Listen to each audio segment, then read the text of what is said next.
మనం ఈరోజు ప్రభాకర శాస్త్రి గారి యొక్క 137వ జన్మదినం జరుపుకుంటున్నాం. ప్రభాకర శాస్త్రి గారిని చూడలేదు, వారితో అనుభవం టచ్ ఉన్నటువంటి వాళ్ళు ఈ సభలో చాలా తక్కువ మంది ఉన్నారు, వారి కుటుంబ సభ్యులు తప్ప.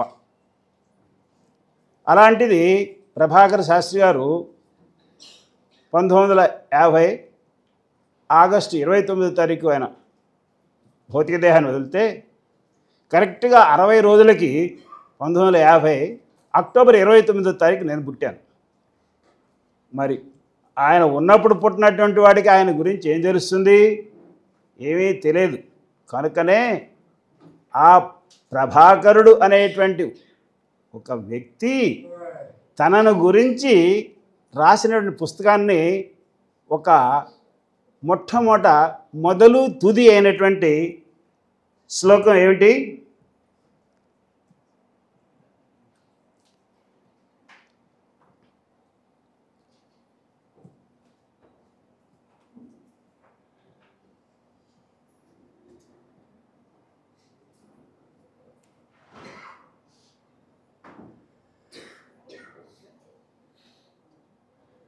శ్రీ నిరంతరానంద నిశ్రేయసార్థ సాధకము సర్వకిల్విష బాధకము సమగ్ర విజ్ఞానదము మహామహిమ ఘనమగు మాకు సద్గురు చరణయుగము. దీనిలో ఎంత అర్థం ఇవిడిందో మనకి మురళీధర్ గారు ఒక గంట సేపు చెప్పినా చాలా తక్కువ చెప్పినట్లు అనిపిస్తుంది. వారి యొక్క ఆ సాహిత్య ప్రభ అనంతముగా చేరినటువంటిది. అటువంటిది వారు చెప్పింది చాలా అణుమాత్రమే. దానితో ప్రారంభించారు వారు ప్రజ్ఞా ప్రభాకరాన్ని. ఏం చెప్పుకున్నారు?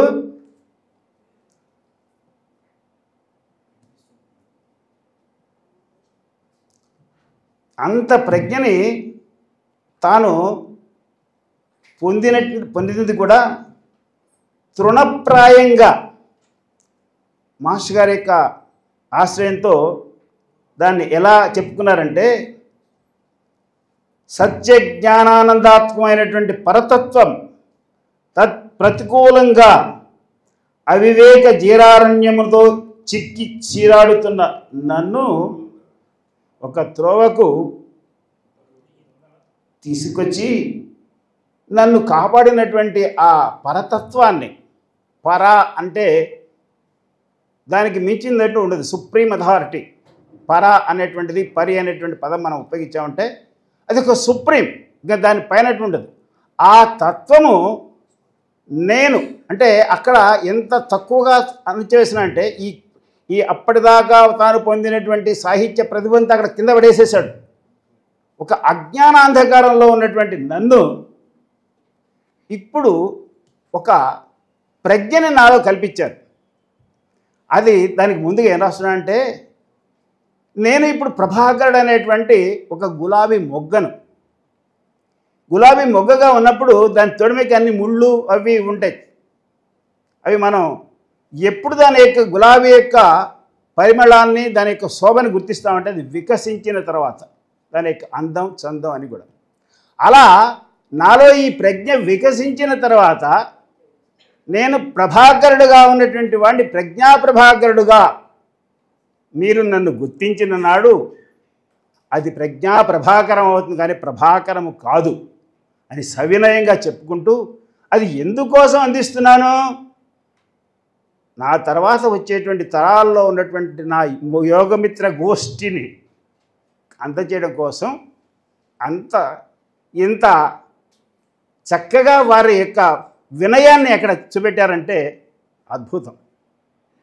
కాబట్టి ప్రభాకర శాస్త్రి గారి గురించి ఆ మురళీధర శర్మ గారు చెప్తే అది ఎంత ఎత్తుకెలిగిందో అసలు దాన్ని మనం ఊహించలేనటువంటి ఎత్తు. దానిని వేణుగోపాల్ గారు తీసుకొచ్చి ఆ యోగంలోకి దింపారు. అంటే ఒక ఎత్తులో ఉన్నటువంటి దాన్ని భౌతిక స్థాయిలోకి తీసుకొచ్చాడు. ఇప్పుడు ఈ భౌతిక స్థాయికి దానికి మధ్య పెద్ద అగాధం ఉంది. ఇప్పుడు ఈ అగాధాన్నే హయ్యర్ బ్రిడ్జ్ అనే వారు వర్ణించారు. ఇప్పుడు ఆ బ్రిడ్జి నుంచి యువతలకు వచ్చి నీకు మాస్టర్ గారి యొక్క యోగతత్వాన్ని నేను చెప్పదలుచుకున్నాను. ఎందుకంటే దానికి దీనికి సమన్వయం చేయాలి. ప్రభాకర శాస్త్రి గారు కానీ, నేను నా చిన్నతనంలో నేను చేరినటువంటి వారి దగ్గర కానీ, మా ఇంటి చుట్టూ అనేక మంది వాళ్ళు యోగమిత్రులు ఉండేవాళ్ళు, అంతా కూడా ఎంఎన్ గారి దగ్గర చేరిన వాళ్ళు. ఎవ్వరు కూడా ఏనాడు మాస్టర్ సివివి అనేటువంటి పదము బయటికి ఉపయోగించలేదు. ప్రభాకర శాస్త్రి గారు ఉన్నంత వరకు కూడా ఎప్పుడు మాస్టర్ సివివి అనే పదం ఆయన ఎక్కడ ఎవరి దగ్గర కూడా అనలేదు. కుంభకోణ స్వామి అదే పైలో రామకోటయ్య గారు కూడా ఎక్కడ కూడా సివివి అనే పదం చెప్పలేదు. ఆయన మా గురువుగారికి నమస్కారం చేసుకుందామన్నారు. అంటే వాళ్ళు సర్వసమర్పణ, అక్కడ వాళ్ళ ఎగ్జిస్టెన్సీ లేదిక, వాళ్ళు సర్వము ఆ యొక్క గురుస్వరూపంలో చూసుకున్నారు. కాబట్టి ఇక్కడ ఈ గురుతత్వం అనేటువంటిది ఆయన ఏమన్నారు, సచ్చిదానంద స్వరూపం. మరి ఇంతగా చెప్తున్నాం, ఆ సచ్చిదానంద స్వరూపం ఏమిటి? అంతటా నిండి ఉన్నది. ఎక్కడి నుంచి వచ్చింది ఇది? ఆరిజన్. ఆరిజన్ ఏంటి? ఆది పరబ్రహ్మము అని పేరు పెట్టుకున్నాం మనం. ఎందుకంటే దానికన్నా మించింది లేదు కనుక, అది మూలం కనుక దాన్ని ఆరిజన్ అన్నారు. ఈ ఆరిజన్కి అన్నీ ఉన్నప్పుడు ది ఆమ్ని పొటెన్షియల్ లేనటువంటిది ఏమీ లేదు, అన్నీ ఉన్నాయి. సర్వశక్తివంతము అయినటువంటి దానికి ఇంత సృష్టి చేయాల్సిన అవసరం ఏమిటి? దాన్నే మాస్టర్ గారు first thought of the creation. ఈ క్రియేటర్కి ఈ సంకల్పం ఎందుకు కలిగింది? మన వాళ్ళంతా కూడా సంకల్ప మాత్రేణ ఈ సృష్టి అంతా కూడా సంకల్పం తెలియదు. అక్కడ స్వరూపము కానీ ప్రదేశము కానీ ఏమీ లేనటువంటి స్థితి, అవ్యక్తమైనటువంటి స్థితి. ఆ అవ్యక్త స్థితిలో ఎప్పుడైతే ఒక సంకల్పం ఏర్పడిందో అక్కడ ఒక చలనం ప్రారంభమైంది. ఆ చలనం ఎక్కడైనా ప్రారంభమైందో దాన్ని 1 పాయింట్ అన్నారన్నమాట. ఆ పాయింట్ ఏదైనా ప్రారంభం కావాలంటే ఒక పాయింటే మూలం. ఆ పాయింట్ ఏమవుతుందంటే ఎక్స్పాండ్ అవుతుంటుంది. ఇక అది పక్కకి కావచ్చు, స్పెరికల్గా కావచ్చు, అది ఎక్స్పాండ్ అవుతూ ఉంటుంది. ఆ పాయింట్ ఏ స్థితిలో ఉంది? సత్యస్థితి. మనకు పరబ్రహ్మావరణ, పరబ్రహ్మం అనేటువంటి ఒక సత్యస్థితిలో ఒక పాయింట్ ఏర్పడినప్పుడు దానిలో కదలిక వస్తుంది. సహజంగా మనకు ఆలోచన రాగానే హాయిగా కూర్చున్న వాళ్ళకి ఒక విధమైనటువంటి స్పందన కలుగుతుంది. అలాగే ఆ స్థితిలో కలిగిన స్పందన ఈ సత్యాన్ని కదిలించింది. దాన్నే మాస్టర్ అన్నాడు ట్రూత్ మోషన్ అన్నాడు. అంటే సత్యస్థితిలో కలిగినటువంటి చలనము. అక్కడ ఏమైంది? It was expanded like anything either అన్నాడు. అక్కడ వచ్చినటువంటిది ఏంటంటే ఈధర్ అనేటువంటి పదార్థం. ఈ సత్యస్థితి అనంతంగా వ్యాపిస్తూ పోతున్నది. దానికి కావాల్సింది ఎందుకు వ్యాపిస్తున్నది? దానికి ఒక రూపం కావాలని. ఏమి రూపం కావాలి? తాను అఖండ ప్రజ్ఞావంతుడు. ప్రజ్ఞ అనేటువంటిది అక్కడ ఉన్నటువంటిది. సత్యం అనగా ప్రజ్ఞ. ఈ ప్రజ్ఞామయమైన దానికి ఒక రూపం కావాలి. అంటే ఈ యొక్క దీనికి జ్ఞానస్వరూపం కావాలి. ఈ జ్ఞానస్వరూపం కావాలి అనేటువంటి ఒక సంకల్పం కలిగినప్పుడు నేనే కాదు అనేకంగా ఉండాలి అనేటువంటి సంకల్పం ఎప్పుడైతే ఉందో దాంట్లో ప్రతి ఇండివిజువల్ ఒక స్పేస్, దాని యొక్క ఒక స్థానాన్ని, దాన్ని స్పెసిఫిక్ అన్నాడు మాస్టర్ గారు. అంటే స్పేస్ ఫిక్స్ చేసుకున్నాం. ఆ స్పేసు అనేకమైనటువంటి లెవెల్స్లో డెవలప్ అవుతూ జీరోగా ఉన్నది 1/4, 1/4 నుంచి హాఫ్ నుంచి 3/4, ఇది ఒక ఇట్ బికేమ్ ఏ సర్కిల్. ఇది దీనిలో ఉన్నటువంటి సంకల్పం ఒక రూపాన్ని తీసుకోవాలని ఒక ప్రోగ్రామ్ చేసుకుంది. ఆ ప్రోగ్రామ్ ఎక్కడైంది? దాన్ని హ్యూమన్ ఫామ్ అన్నారు. దానికి ఫామ్ లేదు అక్కడ, హ్యూమన్ ఫామ్. అది దానిలో ఉన్నదంతా అవర్ ఆటోబయోగ్రఫీ అంటే మన చరిత్ర, ఒక ప్లాన్. ఇదిగో ఇలా కావాలి, అప్పుడు ఇది ఒక జ్ఞాన స్వరూపంగా అవుతుంది. ఆటోగ్రఫీ తయారైంది మన హ్యూమన్ ఫామ్లో. హ్యూమన్ ఫామ్ అంటే ఇన్విజిబుల్ ఫామ్. దాని మాస్టర్ ఏమన్నాడు? షైన్ అన్నాడు. ఈ షైన్ అనేటువంటిది ఏమిటంటే చైతన్యము. ఈ యావత్తు సృష్టి కూడా చైతన్య స్వరూపమే. ఆ చైతన్యం ఎలా అయింది? అక్కడ ఉన్నటువంటి స్పేస్ అంతా కూడా, ఈ ట్రూత్ మోషన్తో ఏర్పడినటువంటి స్పేస్ అంతా కూడా కుంచుకుపోయింది. ఒక ఫామ్ కావాలంటే మొట్టమొదటి జరిగిందని కుంచుకుపోయింది. ఎప్పుడైతే ఇక స్పేస్ ఒక కుంచుకుపోతుందో దాంట్లో అగ్నితత్వం ఏర్పడుతుంది. ఏదైనా కంప్రెస్ చేస్తే దానిలో అగ్నితత్వం ఏర్పడుతుంది. ఈ అగ్నితత్వంతో ఏర్పడింది సృష్టి అంతా. ఈ అగ్నితత్వం ఇంకా కుంచుకుపోయి వాయుతత్వంగా మారింది. ఈ వాయుతత్వం బాగా కుంచుకుపోయి జలతత్వంగా మారింది. జలతత్వం ఇంకా కుంచుకుపోయి భూతత్వంగా మారింది. ఇన్ని స్థితుల్లో పంచభూతాలు ఏర్పడినాయి. ఇవన్నీ ఒక రోజులో జరిగినాయా? సంకల్పం చేసినదా? అక్కడ మనకి సృష్టి ప్రారంభమైన దాన్ని MTA లెవెల్ అనేటువంటిది ఒక లెవెల్ పెట్టారు. మాస్టర్ గారికి అందించిన ఇన్ఫర్మేషన్ ప్రకారం నుంచి అది 1 పాయింట్ నుంచి ఈ సృష్టి ప్రారంభం నుంచి MTA లెవెల్కి 2 కల్పాల కాలం పట్టిందట. ఒక కల్పం అంటే 14 మహాయుగాలు, 71 మొత్తానికి ఒక కల్పం అంటే 43 పక్కన 8 సున్నాలు పెడితే ఎంతో, అలాంటివి 2 అంటే 86 పక్కన 8 సున్నాలు పెడితే ఎంత కాలమో అంత కాలం ఒక రియాక్షన్ అంటే ఒక యాక్షన్ జరిగింది అక్కడ. దీనిలో అనేక రకమైన స్థితులు కలిగినాయి. ఈ స్థితులన్నింటిలో అనేకమైన మార్పులు వచ్చినాయి. ఈ మార్పులన్నిటితో కూడా మనకి పంచభూతాలు ఏర్పడినాయి. ఇది సృష్టికి ప్రారంభం. ఆ పంచభూతాలు వచ్చినప్పటికీ ప్రతి దానికి ఒక స్వభావం అంటూ ఉంటుంది. ఈ హ్యూమన్ ఫామ్లో కూడా మనకు ఒక స్వభావం ఉంది. ఆ స్వభావం ఏమిటంటే ఎప్పుడైనా సరే ఒక మూలం అనేటువంటిది ఏదైనా ఒక పదార్థం కానీ, ఒక స్థితి కానీ, ఒక తత్వం కానిప్పుడు దానికి ఒక స్వభావం అనేటువంటి ఉంటుంది. ఈ స్వభావం అనేక స్వభావాలుగా మనం హ్యూమన్ ఫామ్ అయ్యాం. మరి ఈ స్వభావానికి ఉన్న లక్షణం ఏంటంటే ఇంకా చాలా అవడం దీనికి లక్షణం. మనం అక్కడి నుంచి ప్రారంభమైన ఈ స్వభావం కోటాను కోట్లుగా విడిపడుతూ వచ్చింది. మన యొక్క ఇండివిజువల్ అయినటువంటి ఒక రేణువు అనేకమైన స్వభావం, దాన్ని మనం అంశ అంటున్నాం. అంటే ఒక పదార్థంలోంచి తీసుకున్నటువంటి ఒక భాగాన్ని అంశ అంటామన్నట్టు. ఈ అంశ అనేక ఉప అంశాలుగా మారినాయి. ఎందుకంటే మాస్టర్ గారు ఏమంటారంటే మన యొక్క అంశ ఏదైతే ఉందో ఇది 100గా విభజింపబడింది. అలాగే ఈ సృష్టిలో వచ్చినటువంటి ఈ యొక్క అంశాలన్నీ కూడా కోటాను కోట్ల అంశాలై ఈ గ్రహాలు, నక్షత్రాలు వీటిలో ఒక్కొక్కటి వాటి యొక్క స్వభావం ప్రకారం మొత్తం ఏర్పడినాయి. అంటే నేను చెప్పినంత ఫాస్ట్గా జరగలేదు ఇదంతా కూడా. ఇది కొన్ని కోట్ల సంవత్సరాల పరిణామ క్రమంలో అనేక లెవెల్స్లో ఏర్పడింది. ఎప్పుడైతే ఒక ఫామ్లెస్ నుంచి ఫామ్ కావాలని ఒక ప్రయత్నం చేసిందో అక్కడ పెద్ద అగాధం ఏర్పడింది. దాన్నే మాస్టర్ గారు ఏమన్నాడు, ఆల్బిట్ లెవెల్. ఆల్బిట్ లెవెల్ తర్వాత ఏముంది? సృష్టి ఉంది. అంతకు ముందేముంది? సృష్టి లేదు. దాన్ని MTA లెవెల్ అన్నారు. అయితే ఈ అన్ని స్థాయిల్లో కూడా, ఇన్ని వేల కోట్ల స్థాయిల్లో కూడా మన ఇండివిజువల్ ఒకటి ఉన్నది. ఆ ఇండివిజువల్ అన్ని స్థాయిల్లో కూడా ఉన్నది. ఈ మాస్టర్ గారు ఈ జనన మరణాలు ఇది ఎంతకాలం సాగాలి, పరబ్రహ్మం యొక్క ఫస్ట్ థాటు ఎందుకు పరిపూర్ణత పొందాలి, ఇది ఎంతకాలం ఎన్ని జన్మలు ఎత్తాలి, ఎప్పటికి పూర్తవుతుంది అని ఆయన 240 జన్మలు ఎత్తారట. ప్రతి జన్మలో ఇదే ఘోష అయింది. అయితే ఆయనకి మరి ఆ సృష్టి యొక్క థాట్ అందడం లేకనో మనకు సరిగ్గా అందకపోవడం, ఈ జన్మలో వారికి ఆ యొక్క ఫస్ట్ థాటే ఆయనకు అందింది. అది హెలికామెట్ ద్వారా.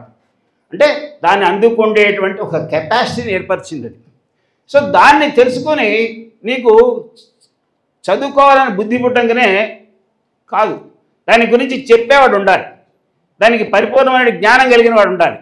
వెతుకులాడు పెట్టినప్పుడు ఆయన దొరికింది ఏంటంటే తన యొక్క మూలం చేరాలంటే తన యొక్క మూలం అందుబాటులో లేదు. అది మన మూలం అంటే ఏంటి? పరబ్రహ్మ స్వరూపమే, త్వామేవం ప్రత్యక్షం బ్రహ్మాసనం అందుకే చెప్పారు. ఆ పరబ్రహ్మ స్వరూపంలో ఉన్నటువంటి అంశయే మనము. అది ఒక ఇండివిజువల్గా ఉన్నటువంటి వాళ్ళు ఇక్కడికి వచ్చి మనం అనేకమైన ఉపాంశాలుగా తయారైనటువంటి వాళ్ళం. మనం ఏమిటో మర్చిపోయి ఇప్పుడు ఇక్కడ మనం ఈ జన్మ పరంపరలో ఉన్నాం. దీనికి కారణం ఏమిటి? ఈ కారణాన్ని వెతుకుతున్నప్పుడు ఆయనకి ఏమీ అర్థం కాలేదు. వేదాలు, ఉపనిషత్తులు అన్నీ తిరగేశారు. చివరికి థియోసాఫికల్ వాళ్ళు చెప్పినటువంటి అన్నీ చూశారు. ఎక్కడా తనకు ఆన్సర్ దొరకలేదు. అప్పుడు ఎవరిని అడగాలి? ఎవరైతే నా మూలమో ఆ మూలాన్ని అడగాలి. ఎందుకంటే ఆ మూలం నాకు అందుబాటులో లేదు. ఇప్పుడు అందుబాటులో ఉన్నది ఏమిటి? ఆ మూలానికి మనం ఉన్న పరిస్థితి మధ్యలో ఉంది ఎంటీఏ అనేటువంటిది కావాలి. ఈ ఎంటీఏ స్థాయి ఏమిటి? అటు సృష్టి ప్రారంభం కాకముందు, సృష్టి ప్రారంభం అయిన తర్వాత మధ్యలో ఉన్నాడు. అప్పుడు దానికి ఏం తెలుస్తుంది? అటు అంతకుముందు జరిగింది, ఇంతకుముందు జరిగింది, ఇప్పుడు జరుగుతున్నది, అంత విషయం తెలుస్తుంది. అందుకని అది దానంతో తానుగా వచ్చింది. ఎందుకంటే మనకు ఒక తపన అనేటువంటిది వస్తే దారి అదే ఏర్పడుతుంది. ముందు కావాల్సిన తపన, తపస్సు అనేటువంటిది ఏమిటంటే తపన. ఆ తపన ఏర్పడినప్పుడు మనకు ఆటోమేటిక్గా వెళ్తుంది. ఆయన ఎంటీ అని ఆయన కన్సల్ట్ చేశాడు డైరెక్ట్గా. వారు చెప్పినట్లుగా 1910లో కాదు, 1906 ఇంతకు ముందే ఎంటీఏ కాంటాక్ట్ అయ్యాడు. ఎందుకంటే దీనికి చిన్న కథ ఉంది. ఆయన ఎప్పుడు దీని గురించి ఆలోచిస్తుండేవాడు. ఈ సంసారిక జీవితం సామాన్యంగా నడుస్తూ ఉండేది. దాంతోపాటు ఈయన అన్ని గ్రంథాలు తిరగేయడం, ఈ సృష్టి యొక్క పరిపూర్ణత ఎలా సాధించాలి, జనమరణాలు ఎలా వహించాలి అనేటువంటి దాని తపంలో ఉన్నప్పుడు, ఆయన ఎప్పుడు ధ్యానంలో ఉన్నప్పుడు ఏదో సంథింగ్ ఒకటి ఏదో తను ఫాలో అవుతుంది. ఫాలో అవుతున్నప్పుడు ఈయన చూసి who are you, why you are following me అని అడిగాడు. అంటే I am you, you are me. అదేమిటి? నేనే ఉన్నా కదా, వాళ్ళ నేనే నీవు. Once you are guru to me, now I will become guru to you. ఇదేమిటి? నాకు ఆశ్చర్యం వేసింది. Okay, what do you want అంటే I want to tell something to you. నాకు నీకు ఏదో చెప్దాం అనుకుంటున్నాను. Okay, tell me immediately. అయితే దాని ఆత్రలో ఉన్నాడు కదా. అదేం చెప్పాను? Not now. ఇప్పుడు నేను చెప్తే ఏదో ఆకాశవాణి చెప్పినట్లే ఉంటుంది. అలాగే సశరీరంతో నేను వచ్చి నీకు చెప్పాల్సిన విషయం చాలా ఉంది. Can you bring me to birth అన్నాడు. ఇమీడియట్లీ. ఎందుకంటే ఆల్రెడీ అది ఒక ప్రోగ్రాం. మొదటి భార్య చనిపోవడం, వెంకమ్మ గారిని చేసుకోవడం, ఆమె కూడా కన్యత్వం ఉండడం, ఇవన్నీ జరిగినాయి. ఇంకా కన్యకి వీళ్ళిద్దరికీ సంభోగం జరగలే. అంటే ఈయన ఉద్దేశం ఏంటంటే ఈ కన్యగా ఉన్నదానికి ఈమె పెద్ద మనిషి అయిన తర్వాత సంభోగం తర్వాత పిల్లలు పుడతారన్నటువంటిది. Okay, I will. నో, అలా నువ్వు భర్తగా తీసుకురావడం కాదు. ఈ సృష్టి విధానంలో ఏముందంటే ఒక మాతృగర్భం నుంచి రావాలి, అది గ్రహరాశి సంబంధంగా రావాలి, గ్రహాల కంట్రోల్లో ఉండేటువంటి జీవి మీ భూమిలో ఉన్నాయి ఇప్పుడు. సో అలా రావడానికి నేను ఇష్టపట్టాలి. అలా నేను వచ్చినట్లయితే నేను చెప్పదలుచుకుని మర్చిపోతా. నీకు కూడా తెలిసింది, నువ్వు నాకు తెలిసి చెప్పిన వాడివే. ఇప్పుడు నువ్వు మర్చిపోయావు ఈ జన్మకు వచ్చి. కాబట్టి నాకు ఈ గ్రహకాల సంబంధం కాకుండా, నాకు భూమి మీద ఏం ప్రోగ్రాం లేకుండా నీకు నేను సమాచారం అందించడం కోసమే నాకు ఒక రూపాన్ని ఇవ్వాలి అని అడుగుతుంది. ఓకే, అప్పటికి 200 జన్మల నుంచి ఆయన సాధించినటువంటి ఒక దివ్యశక్తులు అయితే ఉన్నాయో దాని కుండలిని మీద ఆధిపత్యం సంపాదించాడు ఆయన. మన వాళ్ళంతా కుండలిని శక్తిని పైకి లేపాలనుకుంటున్నారు. కుండలిలో ఉన్నటువంటిది మన ప్రారంభ కర్మలు అనేటువంటివి గ్రహ సంబంధమైనటువంటివి. మన షట్చక్రాలన్నీ కూడా గ్రహాలు అందించే శక్తిని పొందడం కోసమే తయారైనటువంటివి. ఇవన్నీ కూడా లిమిటేషన్స్తో కూడినవి, కాలముతో నడుస్తున్నటువంటివి. వాడి కాలం అయిపోయిందంటే ఎంతటి వాడైనా ఏవైనా నశించిపోవాల్సిందే. ఈ తత్వంతో కాదు, ఈ తత్వాన్ని అధిగమించిన శక్తిని ఆయన పొందాడు. సో ఆ శక్తితోటి తను ఎవరైతే రావాలనుకున్నాడో దాని యొక్క అంశని తన భూమి మీదకి తీసుకురావాలనుకున్నాడు. కాబట్టి భూమి మీదకి వచ్చినటువంటి ఎవరికి పుట్టాలి? మెచ్యూరిటీ అయినటువంటి ఆడపిల్లలు పుడతారు. ఈమె కాలేదు. సో ఈమె కాకుండానే పుడితే అప్పుడు ఈ ప్రకృతికి విరుద్ధంగా అయినట్టే. సరే, ఈమెకే ఆ యొక్క శక్తిని అందించి ఆయనకు ఒక డౌట్ వచ్చింది. మళ్ళీ ఈయన సరిగ్గా చెప్తాడో లేదో, మరి ఇవన్నీ ఆకాశవాణి వార్తలే, భౌతికంగా వచ్చి చెప్తున్నా అంటాడు. భౌతికంలో ఎవరు ఇప్పటిదాకా అత్యున్నత స్థితిని పొందారు అని మళ్ళీ ఒకసారి దర్శించినప్పుడు నవత్రేయ మహర్షి ఒక సోల్ కనిపించింది. ఆయన అన్ని జన్మలు దాటి ఇక బ్రహ్మత్వం పొందడానికి రెడీగా ఉన్నారట. జన్మ రాహిత్యం అంటే ఏంటంటే పోస్ట్పోన్మెంట్ ఆఫ్ డెత్, అంతే. చిరంజీవిత్వం అన్నా కానీ జన్మరాహిత్యం అన్నా అంటే ఆ తర్వాత ఉంది, మళ్ళీ సర్కిల్లో పడాల్సిందే. ఇది ఒక విష సర్కిల్ ఈ జన్మ పరంపర అనేది. సో అటువంటి వాడిని తీసుకొచ్చాడు. ఎందుకంటే అప్పటిదాకా అనుభవించిందంతా ఆయనకు తెలుసు.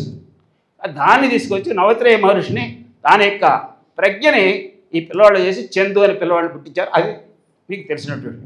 ఆ పిల్లవాడు 3 నెలల తర్వాత మాస్టర్ గారికి ఇవ్వాల్సినటువంటి యొక్క విషయాలన్నీ సమయ సేకరణ చేసిన తర్వాత నాన్న నేను వచ్చిన పని అయిపోయింది, నీకు ఇవ్వాల్సిందంతా కూడా నేను ఇచ్చేసిస్తాను, లెట్ మీ గో, ఇంకా నన్ను పోనివ్వండి. ఓకే, యాక్సెప్టెడ్, వెళ్ళిపోయింది. ఎందుకంటే ఈయనకి పని అయిపోయింది. సో దీన్ని అమలు పరచాలంటే ఆ విధానం నేను ముందు చెప్పాలి. So let us start. ఎందుకున్నాడు అది ముందల్లే, వెళ్ళిపోతాంటే వెళ్ళిపో.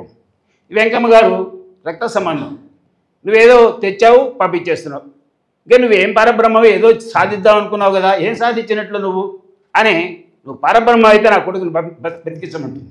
అది ఆయన చేతుల్లో లేదు, గ్రహరాశి సంబంధంగా రాలేదు, వాటినైనా చేద్దామంటే. So you go to the origin and get him back. So వీళ్ళని పంపించడం, ఆ తర్వాత సుందరం వచ్చి ఇవన్నీ కూడా మాస్టర్ గారికి చర్చతో తెలుస్తాయి. సరే, మళ్ళీ ఆ పిల్లవాడు కావాల్సినటువంటి మన ప్రాణం ఎందుకు పోతుంది? ల్యాక్ ఆఫ్ ప్రాణ. మనకున్నది ఏంటి? లిమిటెడ్ ప్రాణ. అనంతమైన ప్రాణశక్తిని ఆరిజిన్ నుంచి సుందరం వెళ్ళడం, అక్కడ ఉన్నటువంటి ఆరిజిన్తో కన్సల్ట్ అవ్వడం, ప్రాణాన్ని తీసుకురావడం, ఇదంతా కూడా మాస్టర్ గారి చరిత్రలో ఉంటుంది. ఆ ప్రాణాన్ని ఈ పిల్లవాడికి అందించినప్పుడు బతుకుతాడు, మళ్ళా ఒక గంట తర్వాత చచ్చిపోతాడు. ఇలా 1910 మే 27 నుంచి ప్రారంభమైనటువంటిది ఈ 3 రోజులు ఈ ప్రయత్నమే సాగుతున్నది. ప్రాణం అందించడం, ప్రాణం పోవడం. అప్పుడు 29వ తారీఖు వచ్చింది. చూసావా, నువ్వు అనంత ప్రాణశక్తిని అందించినా ఈ శరీరం క్యాపబిలిటీ కాదు, తట్టుకోలేకపోతున్నది. ముందు దీన్ని నువ్వు డెవలప్ చేయాలంటే ఉన్నటువంటి మలినాలన్నీ, ఇక్కడ ఉన్నటువంటి ఈ యొక్క కలుషితాలన్నీ చేస్తే కానీ ఇది ప్యూర్ అవుతుంది. వేరే దట్ ప్లెంటీ ఆఫ్ ప్రాణ ఇది ప్రెషర్ ప్రాణ, ఇట్ ఈజ్ ఎనర్జీ ఫామ్. ఆ ఎనర్జీ దీన్ని తట్టుకోవడానికి ఇది ఒక ఎనర్జీ ఫామ్గా ఉండాలి. నిజంగా మనం అంతా ఎనర్జీ ఫామ్స్మే. హీట్లోకి వచ్చినటువంటివి, హీట్ ప్రాసెస్ జరిగిన ఎనర్జీ ఫామే. ఐన్స్టీన్ కూడా చెప్పాడు, this whole cosmos is energy. ఆ ఎనర్జీ ఒక రూపం తీసుకున్నప్పుడు మనం బతుకుతున్నాం, పుట్టడం అంటాం. ఆ ఎనర్జీ ఎప్పుడైతే ఈ రూపం నుంచి విడిపోతుందో దట్ ఈజ్ కాల్డ్ డెత్ అన్నాడు. ఇది ఐన్స్టీన్ కూడా ప్రూవ్ చేసుకున్నటువంటిది. ఆయన దీని గురించి చెప్పమంటే నాకేం తెలియదు. ఎందుకు చెప్పాడు? నాకు ఇప్పుడేం అర్థం కావట్లేదు, రేపు పొద్దున నేను చచ్చిపోతే మళ్ళీ యోగిగా ఒక భారతదేశంలో పుడితే అప్పుడేమైనా అర్థమవుతుందో అప్పుడు చెప్తాను అన్నాడు ఆయన. చూసావా, అంటే ఇవాళ ఉన్న సైన్స్ అతి స్వల్పముగా ఉన్నటువంటి సైన్స్ మాత్రమే. సో అలా ప్రారంభమైంది ఆ రోజు ఉన్నటువంటి 19/10/1910 మే 29 తారీఖు ప్రారంభమైంది. ఏదైనా ప్రారంభం కావాలంటే ఇక్కడ ఒక 7 అనేటువంటి ఫిగర్కి చాలా ప్రాముఖ్యత ఉంది సృష్టి విధానం. ఇది మా ఫ్రెండ్ ఒక సైన్సిస్ట్ అంటే ఒక భౌతిక శాస్త్రవేత్త చెప్తుందంటే, మనం ఆది, అనుపాదక, ఆత్మిక్, బుద్ధిక్, మెంటల్, యాస్ట్రల్, భౌతిక ఫీల్డ్లో ఉంటాం. ప్రతి పదార్థం కూడా ఈ 7 స్థితిలో ఉంటుంది. ఆది స్థితిలో 7 అణువులుగా ఉన్నది 7 స్క్వేర్ అవుతే మన ఆత్మిక్ అనుపాదక స్థితి అవుతుంది. అనుపాదక స్థితికి 7⁴ అవుతే ఆత్మిక అవుతుంది. ఇలా 7⁴6 అవుతే భౌతిక స్థితికి వస్తాం. మన యొక్క దృష్టి ఎక్కడ ఉందంటే ఇంత ఎక్స్పాండ్ అవుతే కానీ 7గా ఉన్నది 7⁴6 అవుతే మనకు చూడడానికి ఉంది, అంటే అంత శక్తి మనకు ఉంది. అంతేగాని 7⁴ ఉన్నటువంటి సూక్ష్మదేహాన్ని కూడా మనం చూడలేము. మహాత్ములు ఏమైనా కృషితో చేసింది. కానీ ఈ అన్ని స్థితుల్లో వారు చెప్పినట్ల ఏది జరిగినా 7 స్థితుల్లో జరుగుతుంటుంది. ఈ 7 స్థితుల్లో పై స్థితిలో జరగకుండా ఉండదు. మహాత్ములైనటువంటి వాడు సూక్ష్మ స్థితిలో చూసి రాబోయేది చెప్పగలిగేది వాళ్ళే. వాళ్ళ దగ్గరికి వెళ్ళిపోయినప్పుడు వాళ్ళు నిన్ను చూడరు. ప్రభాకర్ శాస్త్రి గారు ఎప్పుడు నిన్ను చూడలే, ఆయన స్థితి వేరు. అందుకని ఎక్కడో ఉన్నటువంటి వాడు కూడా ట్రీట్మెంట్ ఇవ్వగలిగాడు. అది వాళ్ళ యొక్క స్థాయి. అంటే మనం సూక్ష్మ స్థితిని చూడగలిగేటువంటి స్థాయికి ఎదిగినటువంటి మహాత్ములు వాళ్ళు. అయితే ఇక్కడ మళ్ళీ డైవర్ట్ అయిపోతున్నాం మనం. ఈ ప్రారంభించినటువంటి యోగం మొట్టమొదటి ఏం స్టార్ట్ చేశారు? మనకు మూలమైనటువంటి MTA అంటే దాన్ని అంటే మాస్టర్ గారి యొక్క అంశం ఉన్నటువంటి దాన్ని, అంటే తన యొక్క అంశ MTA లెవెల్లో ఉందని దాంతో నమస్కారం చేయడం మొదలుపెట్టారు. ఎందుకంటే ఎవరికైనా ముందు నమస్కారం చేసుకోవాలి, ప్రసన్నం చేసుకోవాలి కదా, వాళ్ళకి ఎంచుకునే సమాచారం కావాలి. MTA నమస్కారం అనేటి దాంతో ప్రారంభమైంది. ఆయన ఎంటెక్ ఇస్తానటువంటి సమాచారం అంతా అందిస్తూ ఉన్నాడు. ఇప్పుడు మనం మాస్టర్ గారు ఉన్నప్పుడు చేయలేదు. దాన్ని ప్రాసెస్ చేయడానికి కొంచెంపాటి వెంకటస్వామిరావు గారు అయినటువంటి ఒక మహాత్ముడు ఈ కార్యక్రమం ఒకరితో అయ్యేటువంటిది సమిష్టి కార్యక్రమం, నాకున్నటువంటి లిమిటెడ్ ప్రజ్ఞతోనే చేయగలిగేది కాదు. ఇలా తపన పడుతున్నటువంటి వాళ్ళు ఎంతమంది ఉన్నారో వాళ్ళందరితో నేను సహకారం పొందాలి అని ఒకసారి దృష్టి చూపినట్టు 17 లక్షల మంది జన్మరాహిత్యం పొంది పరబ్రహ్మతత్వం కోసం ఎదురు చూస్తున్నటువంటి వాళ్ళు ఉన్నారట. వాళ్ళలో ఆధ్యాత్మికంగా ఉన్నతి పొందినటువంటి 752 మంది ఏదో కారణంగా తీసుకొచ్చుకున్నారు. వాళ్ళే ఆ 750 ప్లస్ 2 లింక్ మొత్తం 752 మంది. వాళ్ళలో ప్రభాకర్ శాస్త్రి గారు 333. ఈయన ఎప్పుడు వెళ్ళారు? 1916లో వెళ్ళారు. అంటే 6 ఏళ్ల తర్వాత వెళ్ళారు. ఈ లోపల చాలామంది వెళ్ళారు. కానీ ఆయన ఏమన్నారంటే ఈ యోగంలోకి తీసుకొచ్చినా కూడా మీ స్థాయి, మీ యొక్క ఆధ్యాత్మిక ఉన్నతిని బట్టే మీకు కావాల్సినటువంటి డెవలప్మెంట్ ఇస్తాను. ఎందుకంటే యు ఆర్ ఆల్ ఇన్స్ట్రుమెంట్. శృతి చేసే పని శృతి చేస్తుంది, స్క్రూ డ్రైవర్ చేసే పని స్క్రూ డ్రైవర్ చేస్తుంది. ఇది ఒకదానికి దానికి సంబంధం లేదు, అది వాడాల్సింది. అందుకని మాస్టర్ గారు కూడా అందరితో ఏ కోర్సులు చేయించలేదు. ఫస్ట్ పోగానే టెస్ట్ రిపోర్ట్ తీసుకునేవాడు, వాళ్ళలో ఏం లోపాలు ఉన్నాయి, వాళ్ళు ఇప్పటిదాకా పొందిన అభివృద్ధి ఏమిటి, దాన్ని ఇంకా డెవలప్ చేయడానికి నేను ఏం చేయాలి అనేటువంటి భావనలో ఆయన ఇచ్చాడు. ఇది ఎక్కడి నుంచి రావాలి? ఫస్ట్ వీడికి అర్హత చేకూర్చాలి. ఎవరి దగ్గర నుంచి రావాలి అర్హత? మూలం నుంచి రావాలి. అందుకనే మాస్టర్ నేమ్ అనేటువంటి మాస్టర్ సివివి అనేటువంటిది మాస్టర్ నేమ్ అన్నారు. వాళ్ళకి మొట్టమొదటి చెప్పింది ఈ మాస్టర్ సివివి అనేటువంటి నామాన్ని ఎట్లా చెప్పారో తెలుసా? ఎవరికి తెలియకుండా పెళ్ళానికి ఏం చెప్పాడో, మౌడికి ఏం చెప్పాడో ఇనిషియేషన్ నాడు ఎవరికి చెప్పుకోలేదు. అయితే ఈ మాస్టర్ నామాన్ని 6 నెలలు చేసినప్పుడు ఏమవుతుందంటే సివివి అనేటువంటిది కంచిపాటి వెంకటస్వామిరావు గారు కాదు, దానికి ఒక పేరు పెట్టాడు ఆయన. ఇది కాకతాళీయంగా నా పేరు అయిందన్నాడు. సో ఈ మాస్టర్ అంటే ఏమంటే సుప్రీం ఆరిజన్, ఆ ఆరిజన్కి ఒక పేరు పెట్టారు సివివి అని. దాన్ని మీరు స్మరించండి. మంత్రము అన్నారు దాన్ని. మంత్రం అంటే మననం చేయాల్సింది, కానీ పెద్దగా బైకులు పెట్టి అరిచేది కాదు. మంత్రం అంటే మనస్సులో మననం చేసేటువంటిది. సో దాన్ని వాళ్ళతో 6 నెలలు ప్రాక్టీస్ చేయించారు. చేసినప్పుడు వాళ్ళకు ఒక అర్హత, okay all right I'm accepting అన్నట్లు వాళ్ళకి వచ్చినప్పుడు వాళ్ళకు కావాల్సిన డెవలప్మెంట్ కోసం కోర్సులు చేయించారు. అవన్నీ చాలా ఉన్నాయి. ఇక అక్కడి నుంచి డిబేట్ అయిపోతుంది. ఇప్పుడు మనం అంతా కూడా మాస్టర్ సివి గారు దగ్గర ప్రభాకర్ శాస్త్రి గారు డైరెక్ట్గా ఇనిషియేషన్ పొందారు.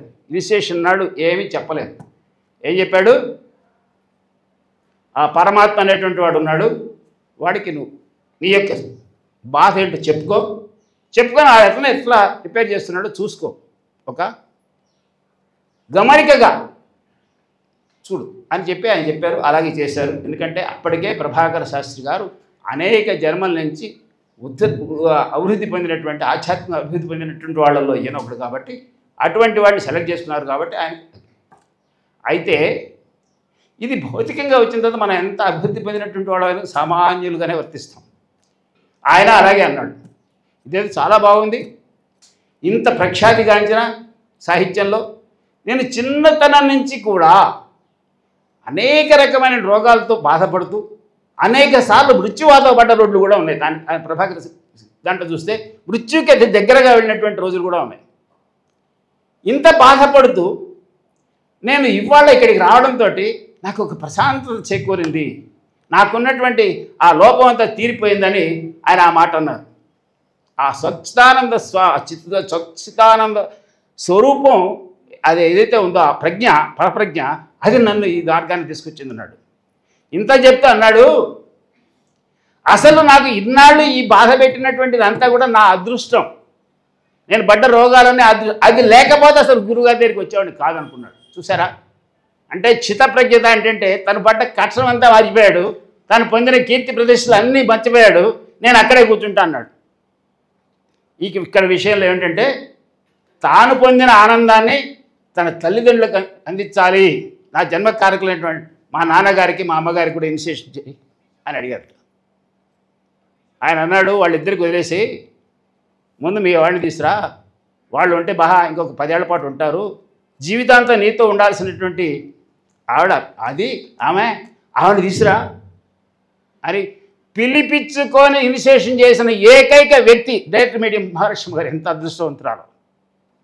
అంతా అదేలాగా మన వేణుగోపాల్ గారు చెప్పింది. సో అది ఎక్కడ అనుబంధం అంటే జన్మాంతరముల యొక్క అనుబంధం. రుణానుబంధ రూపేణ పశుపత్ని సుతాల. ఇది బల్లగుది రాసుకోండి ఎక్కడైనా సరే. మనకి ఒక మెతుకు తినాలి అంటే దాని మీద రుణం ఉండాలి. వ్యక్తికి ఒకటి నుంచి మనం ఒక మంచి మాట్లాడాలంటే రుణం ఉండాలి. ఇది ముఖ్యం. ఆవిడకి ఏనాటి అనుబంధమో, ఆమె ఎన్నాళ్ళ నుంచి కోరుకుంటుందో ఆ ఇనిషియేషను, ఆ పరబ్రహ్మతత్వాన్ని పొందటానికి ఆవిడకి ఈ జన్మలో ఆమెకు లభించింది త్రూ ప్రభాకర శాస్త్రి గారు. అయితే ఇద్దరికి ఏమి ప్రార్థన ఇచ్చారో తెలియదు. ఎవరు ఆయన దగ్గరికి చేరిన వాళ్ళంతా దాదాపుగా ఆరోగ్యం కోసం విన్నవాళ్ళు. వీళ్ళందరికీ ఇచ్చినటువంటి ఒకటే ఒక ఏకవచన ప్రార్థన ఏమిటది? నా శరీర ప్రకృతిని స్వస్థత పరచి ఉద్ధరింపజేయ వేడుచున్నాను. దిస్ ఇస్ ఇండివిజువల్ ప్రార్థన. వేడుచున్నాము కాదు, వేడుచున్నాను. It is my individual. ఎవరిని ఏం చేయాలి? ప్రకృతి తత్వం. మనకు సామాన్యంగా అర్థమయ్యేది ఏంటంటే ప్రకృతి తత్వం అంటే జన్మ మరణాలతో ఉన్నటువంటిది, ఈ ఉచ్చిపోయేటువంటిది, అశాశ్వతమైనటువంటిది, మరణంతో కూడినటువంటిది అని మనం అనుకుంటాం. కాదు, ఆ ప్రకృతి తత్వము అనేటువంటి దానికి మనం 4 గంటలు చెప్పినా కూడా అర్థం కాదు.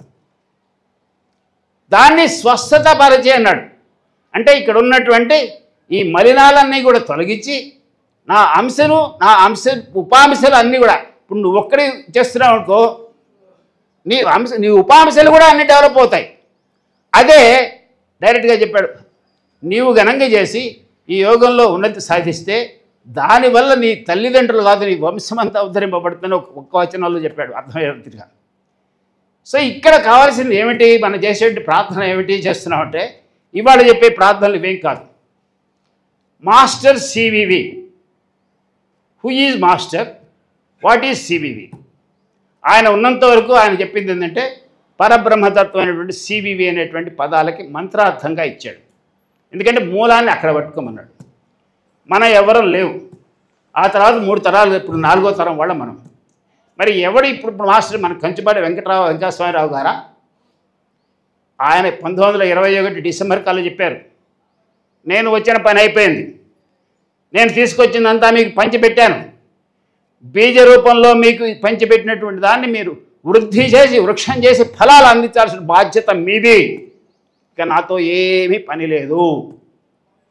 ఒకటే మాట గుర్తుపెట్టుకోండి, మీరు ఇకపై కుంభకోణం రావాల్సిన అవసరం లేదు. ఎవరు ఎక్కడ ఉన్నారో అక్కడే చేసుకోండి.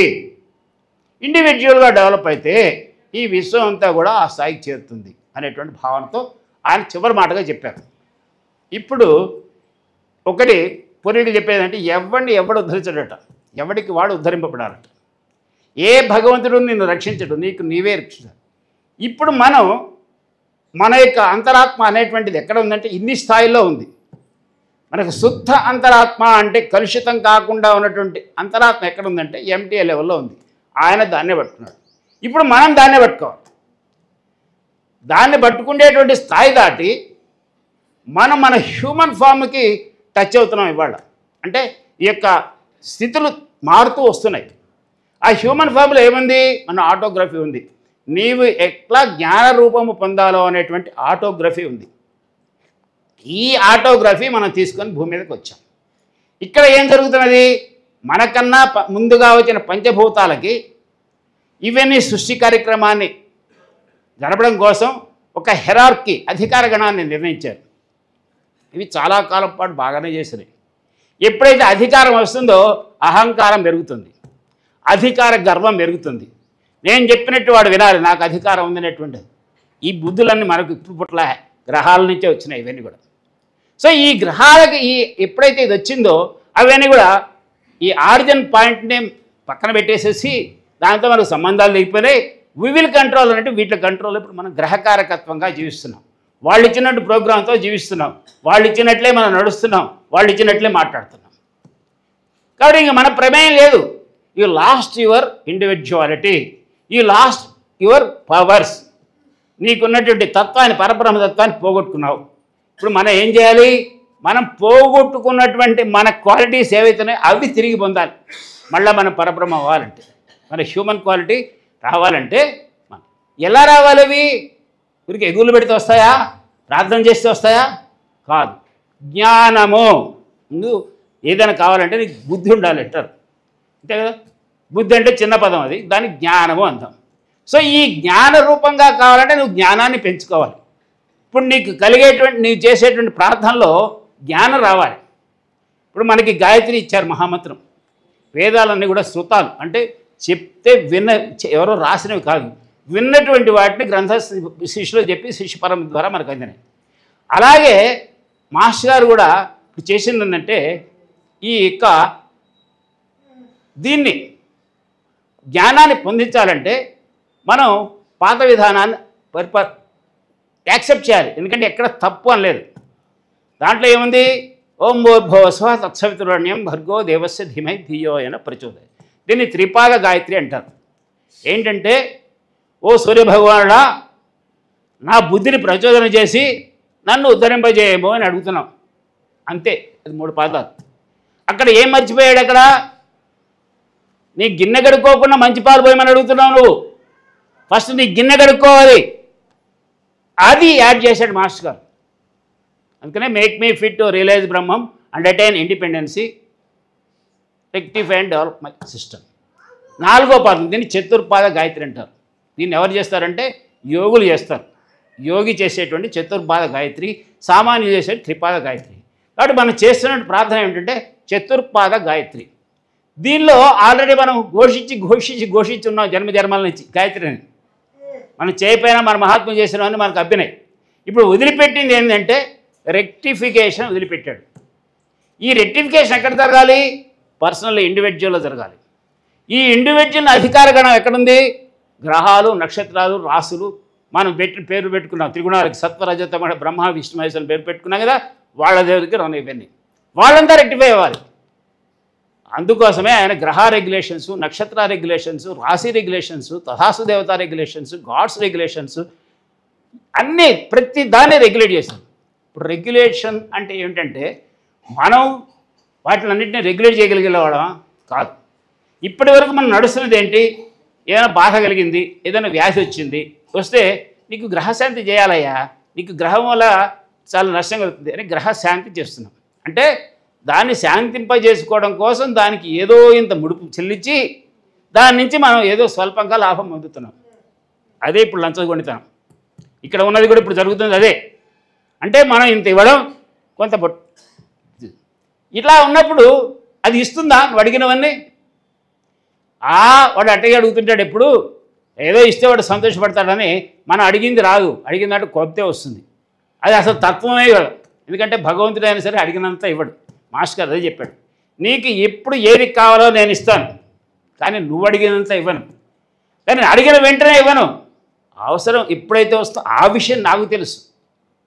పరబ్రహ్మం యొక్క వాక్యం అది. సో అలాగే మనం రోజు ఏం చేస్తున్నాం? వీటిని రెగ్యులేట్ చేస్తున్నాం. మనం చేయటంలా, మాస్టర్ గారు ఆల్రెడీ చేశాడు. అదే చెప్పాడు, నేను చేసిందంతా కూడా ఆల్రెడీ చేసేసాను.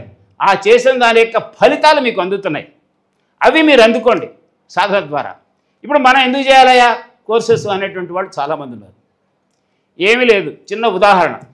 మనకి సెంట్రల్ గవర్నమెంటు లోయర్ ఇన్కమ్ వాళ్ళకు, బీదవాళ్ళకి ఒక రేషన్ కార్డు, తెల్ల రేషన్ కార్డు ఇవ్వమని చెప్పారు. అది ఎట్లా వస్తుంది? మినిస్టర్ నుంచి, తర్వాత కలెక్టర్స్, చిన్న లెవెల్ ఎంఆర్ఓ దాకా వస్తుంది. వాడు ఎంఆర్ఓ ఇష్యూ చేయాలి. చెప్పాడండి అన్ని చెప్పిన చేసుకుని పోతే చాలా చెప్తుంటారు అనేసి వీడు అలసత్వం వహిస్తాడు అనుకోండి. ఎంఆర్ఓ పోయి మళ్ళీ అడగాలా లేదా? అయ్యా సెంట్రల్ గవర్నమెంట్ నాకు ఇచ్చింది పర్మిషన్, ఇది ఇట్లా, మరి ఏది నా కార్డు ఏంది, 4-7 సంవత్సరాలు అయిందని అడుగుతావా లేదా? అదే ఇప్పుడు జరగాల్సింది మనం చేస్తున్నటువంటి. Again we are asking, as it was already regulated by our master. Regulation అంటే ఏమిటి తెలుసా? వాడిని బంధించడం కాదు. అయ్యా నీ విధానాన్ని మార్చుకొని సక్రమంగా నాకు ఉపయోగపడేట్లు మనం సర్దుబాటు చేయడాన్ని రెగ్యులేషన్స్ అంటాం, దాన్ని అడ్జస్ట్మెంట్స్ అని కూడా అంటాం. ఆ చేసినటువంటి దాన్ని మనం గ్రహించి మనలో ఇముడ్చుకోవడానికి, కెపాసిటీ పెంచుకోవడానికి అడ్జస్ట్మెంట్ అంటాం. అంటే నేను ఇవ్వగానే నువ్వు గ్రహించే శక్తి లేదు నాకు, దాని క్యాపబిలిటీ అంటాం. క్యాపబిలిటీ లేకుండా నేనేమి ఇచ్చినా కూడా అది వేస్ట్ చేయి. కాబట్టి ముందు క్యాపబిలిటీ పెంచమంటున్నాం. ఇక్కడ అడిగేది ఏంది, మనం క్యాపబిలిటీ పెంచుకోవాలి. క్యాపబిలిటీ పెంచుకోవాలంటే ఎక్కడుంది, మనలో చెత్త అంతా పెట్టుకొని కూర్చున్నాం. ఈ చెత్త తీస్తే ఆ క్యాపబిలిటీ పెరుగుతుంది. మన ఎంత పాత సిద్ధం. అందుకనే ప్రభాకర్ శాస్త్రి గారు యోగంలోకి ఎందుకు వచ్చారంటే ఆయన జన్మ జన్మాంతర సుకృతం. ఆయన పుట్టుకతోటే ఈ భక్తి మార్గంలో లేదు. గుళ్ళకు పోవడం కానీ దేవుళ్ళు మొక్కడం కానీ ఆయనకు అస్సలు ఇష్టం లేదు. ఇంకోటి దయార్థ హృదయం. ఎవడికో ఎక్కడో ఏదో జరుగుతుంటే ఆహా తనకు జరిగినట్లుగా బాధపడేవాడు. ఈ క్వాలిటీస్ కావాలి యోగికి. అవ్యాజ ప్రేమ, అసలు తరతమ భేదాలు లేదు. అవ్యాజ ప్రేమ అంటే మనం ప్రేమ పడేది ఏదో లాభం గురించి, ఏదో ఆశించకుండా ఇచ్చేటువంటి ప్రేమ అవ్యాజ ప్రేమ. అది ఎప్పుడు పోయేది కాదు. అది ఎప్పటికీ ఎవరు ఉండేది. ఆ గుణాలు ఉన్నాయి వారికి. అందుకు మాస్టర్ గారు లాగిచ్చారు అక్కడ. ఎందుకంటే ఆల్రెడీ ఆ క్యాపబిలిటీ ఏదైతే ఉందో అది ప్రభాకర శాస్త్రి గారు జన్మతః పొందారు. ఒక సందర్భం కూడా రాస్తారు. వాళ్ళ నాన్నగారు వైద్యుడు అయితే వైద్యం దగ్గరికి వచ్చిన వాడి దగ్గర డబ్బులు అడుగుతుండేవాట. ప్రభాకర శాస్త్రి గారు అంటారు, నాన్న ఇట్లా డబ్బులు తీసుకోవడం చాలా అన్యాయం, వాడు ఏదో బాధపడి వస్తే వాడు తీసు కరెక్టేదా, అన్యాయమే కాదే, నేను కూడా ఒప్పుకుంటాను. కానీ మిమ్మల్ని అందరినీ పోషించడానికి నాకేదో ఒక ఉపాధి ఉండాలి కదా, వాళ్ళు డబ్బులు అయిపోతే మిమ్మల్ని అందరూ ఎట్లా పోషిస్తానరా. అక్కడ ధర్మము బాధ్యత అనేటువంటిది కూడా అక్కడ ఉంది. ధర్మం కదా అనేసి నువ్వు కళ్ళు మూసుకొని కూర్చుంటే కాదు, ధర్మంలో వెనకాల బాధ్యత ఉంది. అందుకనే ప్రభాకర శాస్త్రి గారి నుండి ఇక్కడే ఉంటాను, మీ దగ్గర ఉంటాను, ఆరోగ్యంగా ఆనందంగా ఉందంటే ఆయన నువ్వు ఎక్కడ పని చేస్తున్నావు, పలానా చోట పని చేస్తున్నావు, జీతం ఎంత, 50 రూపాయలు. నీ 50 రూపాయలు నీకే కాదు, నీకు ఒక బాధ్యత ఉంది, కుటుంబ బాధ్యత, అది తీర్చుకోవాలి. ఆ కుటుంబ బాధ్యత వల్ల నీకు ఒక సంఘానికి కూడా ఒక మంచి వ్యక్తిగా తయారవ్వాలంటే ఒక బాధ్యత ఉంది. ముందు ఆ బాధ్యతలన్నీ నెరవేర్చుకోవడం కోసమే మనం ఇక్కడికి వచ్చాము. అవి చేస్తుండు, దానికి దీనికి సంబంధం లేదు. ఏమంటే మనం తినకుండా బతుకుతామా, తాకుండా బతుకుతామా? లేదు కదా. నేను యోగాలో చేరాను, మాస్టర్ గారు నాకు అనంత ప్రాణశక్తి అందిస్తున్నా అంటే దేవుడు తినకుండా కూర్చొని చూద్దాం ఎట్లా ఉంటారు, ఎంతకాలం ఉంటారు. ఇది మనకు భగవంతుడు అమర్చినటువంటి ఒక సదుపాయం. మనం ఒక ట్రైన్లో వెళ్తుంటే వాడు బఠానీలు అమ్మేవాడు, టిఫిన్ ఇచ్చేవాడు వస్తాడు. అవి కాదు కదా మన లక్ష్యం. మన లక్ష్యం ఢిల్లీ చేరాలని. ఇవన్నీ ఉపయోగించుకోవాలి, లేకపోతే కడుపు మాడుతుంది, ఢిల్లీ వేడికి మనం అడ్డం పడతాం. సో మనకి ప్రకృతి సంపదని మనం కావాల్సినంత వరకు మనం అనుభవించడం కోసం వచ్చాం. అందుకని మాస్టర్ గారు అంటాడు, ఆ యొక్క అంశ ఎందుకు వచ్చిందంటే, నా అంశే ఈ ప్రకృతి అందచందాలని చూస్తూ అనుభవిస్తూ తాను సంతోషపడుతూ ఈ సంతోషాన్ని సచ్చిదానంద స్థితి వరకు పొందడం కోసం వచ్చారు మీరని చెప్తాడు. కాబట్టి మాస్టర్ గారి యొక్క యోగాన్ని మనం ఎంత సైంటిఫికల్గా, అందుకనే ఆ వేదవ్యాస గారు సైంటిఫికల్గా రాశారు, కానీ దాని తర్వాత చాలా కొంత మార్పులు చేర్పులు జరిగినాయి. So it is a process. ఎందుకంటే మాస్టర్ ఏమన్నాడంటే దీని యోగము ఇవేం అనలే, ఇట్ ఈజ్ ఎ ప్రాసెస్. ఈ విధాన ప్రకారం మీరు చేయండి. ఇప్పుడు మనం ఏడుగుతున్నా రోజు ప్రార్థన చేసేది మాస్టర్. ఎవరిని సంబోధిస్తున్నాము?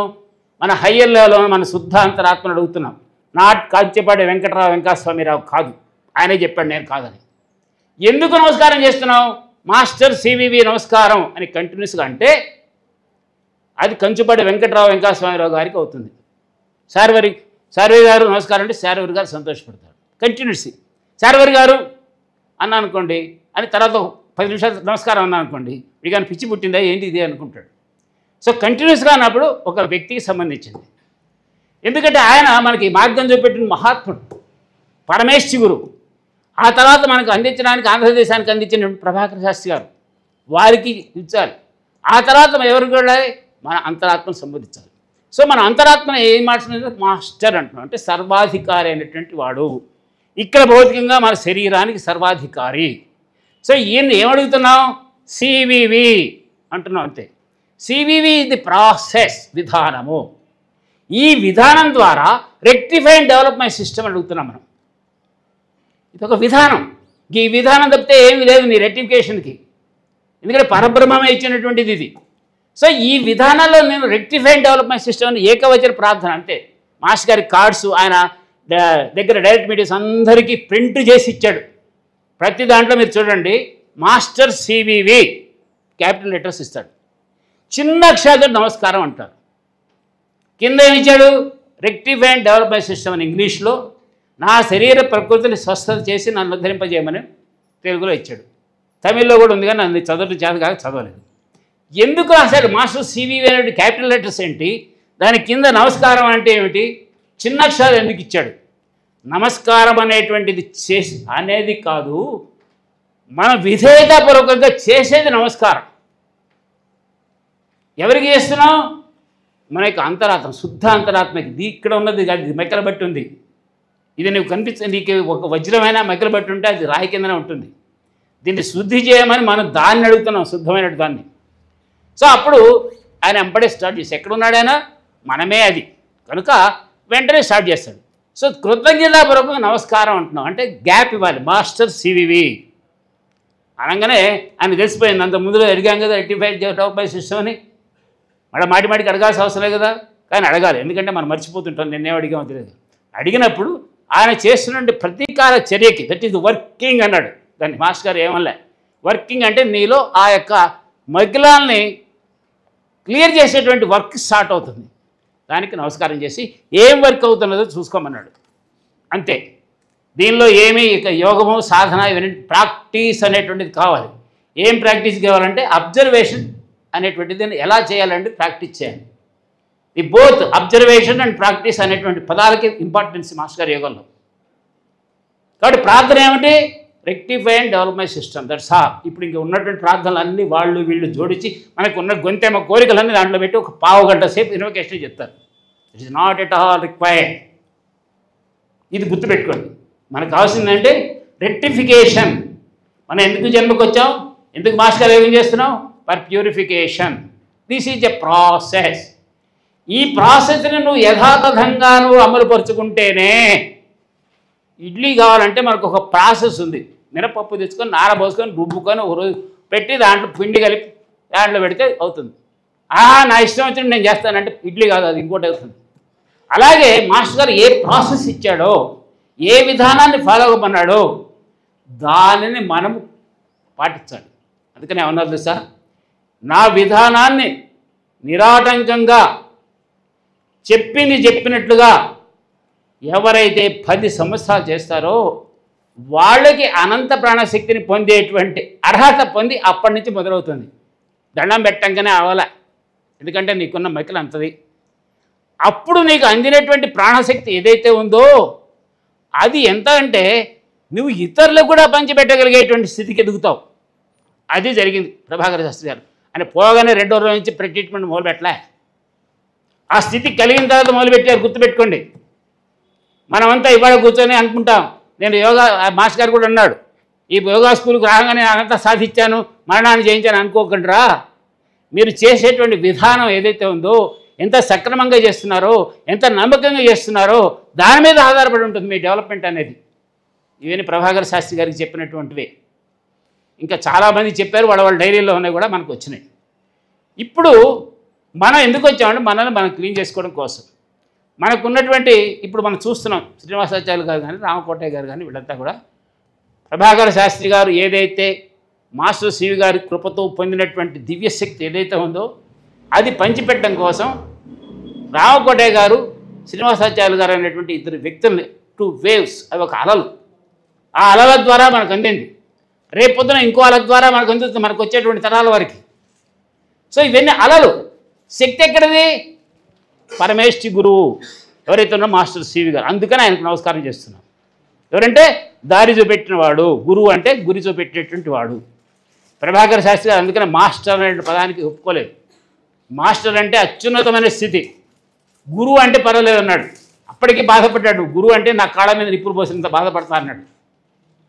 చాలామంది కూడా అలాగే పాద నమస్కారాలు చేయించుకునే వాళ్ళు అసలు లేరు మన యుగంలో. సన్మానాలు చేయించుకోవడం అనేది మహానేరం. సన్మానం నీకెందుకండి? నీలో ప్రజ్ఞకి నేను చేస్తే ఆ ప్రజ్ఞ కనిపించినటువంటిది, ఆ ప్రజ్ఞ అవతల గుర్తింది. అందుకనే రామకోటయ్య గారు ఒక మాట అంటారు. ప్రభాకర్ శాస్త్రి గారి దగ్గరికి ఆ ట్రీట్మెంట్ కోసం వెళ్ళినప్పుడు ఒక్కటి అంటాడు, మనం ఒకళ్ళని గుర్తించాలంటే మనం గుర్తించాలి. ఏమంటే భూమి మీద కూడా సురలు ఉంటారని విన్నాను, కానీ ఎప్పుడు చూడలేదు. ఇదిగో ఈ ప్రభాకర శాస్త్రి గారు భూసురుడుగా నాకు కనిపిస్తున్నాడు. ఈ భూమి మీదకి దిగి వచ్చినట్టు ఒక దేవతగా కనిపిస్తున్నాడు అన్నాడు. అంటే ఆ బ్రహ్మతత్వం ఆయనలో వెలిగిపోతున్నది. అది అందరికీ కనిపిస్తుందా? ఎవరైతే దానికి అర్హులో, ఎవరైతే దానితో తపన పడుతుంటారో, ఎవరైతే చూడడానికి అర్హత ఉందో వాళ్ళకే కనిపిస్తుంది. ఏం ప్రభాకర శాస్త్రి గారి దగ్గర చాలామంది పోయారు కదా, అందరూ రామకోటయ్య గారు అంత స్థాయికి ఎదిగారా? ఎదిగుండొచ్చు, కానీ బహిర్గతం అవ్వలేదు కదా. కాబట్టి ఏదైనా సరే నువ్వు చేసేటువంటి విధానం మీద ఆధారపడి ఉంటుంది.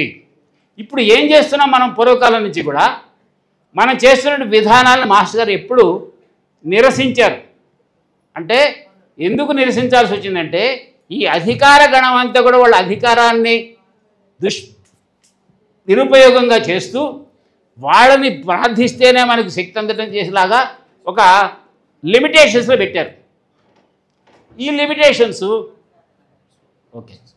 లిమిటేషన్స్ని తొలగాలి. మన వాళ్ళు ఏం చేశారంటే, మనకు శక్తి అందుతుంది ఎక్కడి నుంచి అంటే, నారాయణుడు అంటాడు. నారా అంటే నీరు, ఆయనం అంటే దారి. పైనుంచి వచ్చేటువంటిది ఏదైతే ఉందో అది నారాయణుడు. ఇంకోటి అంటే శివహ, మన చుట్టూ ఉన్నటువంటిది, సర్వవ్యాపకమైనటువంటిది. దీని అందరికి మూలం ఎవరంటే ఓ బ్రహ్మం. అంటే పుట్టించడానికి ఒకడు ఉండాలి కదా, పోషించడానికి ఒకడు ఉండాలి కదా. ఆ పోషించేవాడు విష్ణు అయితే, ఇదంతా కూడా దీన్ని రక్షిస్తూ కాపాడుతూ దీన్ని ఒక లెవెల్కి తీసుకుపోవడం. Not destroyer. ఒకటి పెట్టుకోండి, గాడ్ అంటే జనరేటర్, డెవలప్ ఆర్గనైజర్ డిఓ. డిస్ట్రాయర్ కాదు, డెవలపర్. అందుకని ముక్తికారకుడు అన్నారు. శివుణ్ణి డిస్ట్రాయ్ చేసేవాడు కాదు, తనలో కలుపుకునేటువంటి వాడు. ఎప్పుడు కలుపుకుంటారు? రెండు ఒకటైనప్పుడే, తనతో సమానముగా చేయగలిగేవాడు. కాబట్టి వీళ్ళంతా ఏం చేస్తున్నారు? వీళ్ళందరినీ మొక్కుతున్నాం మనం. వీళ్ళేం చేస్తున్నాయి? తిరగబడుతున్నాయి. అందుకని ముందు వాటిని చేయాలి అనేటువంటి ఉద్దేశంతో మాస్టర్ గారు ఈ రెగ్యులేషన్స్ ఇచ్చారు. ఇవి ఎప్పటికప్పుడు మనం కూడా చేస్తుండాలి. ఈ గ్రహాలకి నక్షత్రాలకు కాకుండా మనలో కొన్ని సెంటర్స్ ఏర్పడాలి. నేను ఒక శక్తి ఇస్తే నీకు శక్తి ప్రసారం చేసినప్పుడు నువ్వు రిసీవ్ చేసుకునే కెపాసిటీ నీకు ఉండాలి. ఇప్పుడున్న షట్చక్రాలని కూడా గ్రహకారకత్వంగా గ్రహశక్తిని పొందడానికే ఉన్నాయి. తర్వాత మనకు మనకు కావాల్సినటువంటి 64 బ్రీతింగ్ సెంటర్స్ కావాలి. ఇది బ్రీతింగ్ ప్రిన్సిపల్ మీద భూమి మీదకి వచ్చింది. అందుకని బ్రీతింగ్ నెంబర్స్ బోరింగ్ నెంబర్స్ అనేవి ఉంటాయి ప్రతి జన్మకోడికి. మన జన్మ నక్షత్రంలో మాస్టర్ గారు చూసినవి అవే. సో ఈ బ్రీతింగ్ని కూడా పెంచుకోవాలి. ఎందుకంటే బ్రీతింగ్ అంటే మనం వచ్చేటప్పుడు ఒక 6 రకాల శక్తులతో వచ్చాం. ఏమిటి? మీజీ ఫోర్స్ అని, బ్రీతింగ్ ఫోర్స్ అని, ఇలా ఒక అంటే మీజీ ఫోర్స్ అంటే ఎక్కడి నుంచి వచ్చామో మళ్ళీ అక్కడికి పోయేటువంటి శక్తి కూడా మనకి ఇచ్చాడు. తాడు కట్టి పంపించాడు. అసలు అది మనం ఉపయోగించుకోవట్లేదు. ఎందుకంటే ఈ గ్రహాలు కట్ చేసినాయి మనకి. నువ్వే నైకే నేను గతి. ఇంకా ఒకటి ఏంటంటే గతి, ప్రవేశ, గతి, 4 దాంట్లో ఆరోగ్య అనేటువంటిది మనకు ఉన్న క్వాలిటీస్ అనమాట. అంటే ఆరోగ్యం అంటే నువ్వు ఈ యొక్క ప్రయత్నంలో నువ్వేమైనా అనారోగ్య కాడుకైతే నీ అంతటా నువ్వు రిపేర్ చేసుకోవడానికి ఒక ఆరోగ్య అనేటువంటి స్థితి, ఒక పవర్ కూడా నీకు ఇచ్చాడు. దాన్ని మన ఇమ్యూనిటీ పవర్ అంటారు మన వాళ్ళు. సో మనం ఎవరిది పోకలే, మనలో ఆ శక్తి ఉంది, అది మర్చిపోయాం. దాన్ని డెవలప్ చేసుకోకుండా దాన్ని తీసి పక్కన పడేసాం. వాళ్ళు ఉపయోగించుకున్నారు కాబట్టి వాళ్ళ ఆరోగ్యాలు బాగుపడ్డాయి. ఆ శక్తి పొందినటువంటి వాళ్ళు ఆరోగ్యాలు ఇతరులు కూడా చేయగలిగారు. అది ప్రతి వాడు చేయగలుగుతాడు. ఎప్పుడు మాస్టర్ గారి యోగాన్ని నిరవధికంగా శ్రద్ధగా చేసిన వాడికి ఇది అందుతుంది. ఇది ప్రభాకర శాస్త్రి గారి యొక్క దివ్య ప్రభ. కాబట్టి ఈరోజు మనంతా ఈ కొంచెం స్మరించుకోవడానికి, ఇది నాకు తెలిసిందే కరెక్ట్ అని కాదు, నా భావనలు మాత్రమే చెప్పాను. కాబట్టి ఇంకా రకరకాల భావనలు ఉండొచ్చు. మీరు దీని గురించి కూడా ఆలోచించండి. దీంట్లో సత్యం అనిపిస్తే మీరు కూడా ఇంప్లిమెంట్ చేసుకోండి. అంతే. ఇది నాకు నా యొక్క 55 సంవత్సరాల యొక్క యోగ సాధన ఫలితంతో నేను మాట్లాడినటువంటి మాటలు ఇవి. మాస్టర్ నమస్కారం. సర్వే జనాన్ సుఖినో భవంతు. సర్వే జనాన్ సుఖినో భవంతు. సర్వే జనాన్ సుఖినో భవంతు. ఓం శాంతి శాంతి శాంతి. మాస్టర్ నమస్కారం.